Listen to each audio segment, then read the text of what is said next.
देखिए, भारतीय जनता पार्टी क्या कहती है उसका कोई मतलब नहीं है। लालू प्रसाद जी जब रेल मंत्री थे तो 90,000 करोड़ का मुनाफा देने का कार्य किया, बिना यात्रा किराया बढ़ाए।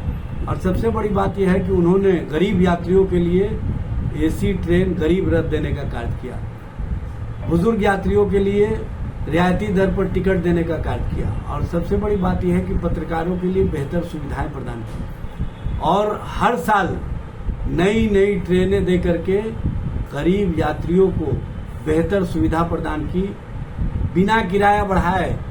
जिस तरह से मुनाफा रेलवे को मिला, ये किसी से बताने की आवश्यकता नहीं है। जबकि भारतीय जनता पार्टी और केंद्र की सरकार ने रेलवे के द्वारा जो अलग से बजट दिया जाता था उसको समाप्त करने का काम किया, रेलवे के द्वारा जो नई ट्रेनें दी जाती थी उसको समाप्त कर दिया।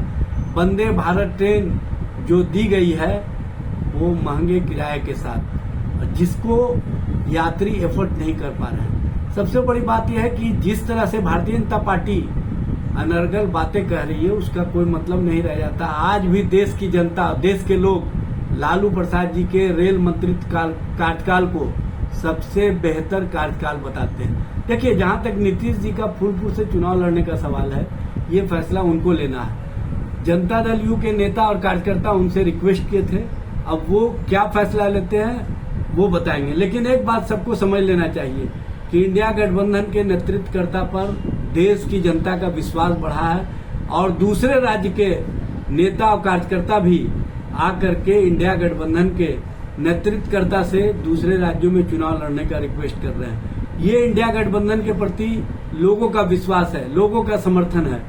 देखिए, मोदी बनाम मुद्दों के आधार पर हम मुद्दों के साथ जब खड़े हुए हैं तो जनता हमारे साथ खड़ी हो गई है। इसीलिए भाजपा खेमे में बेचैनी है और बौखलाहट है, इसी बेचैनी बौखलाहट में इस तरह का प्रलाप कर रहे हैं।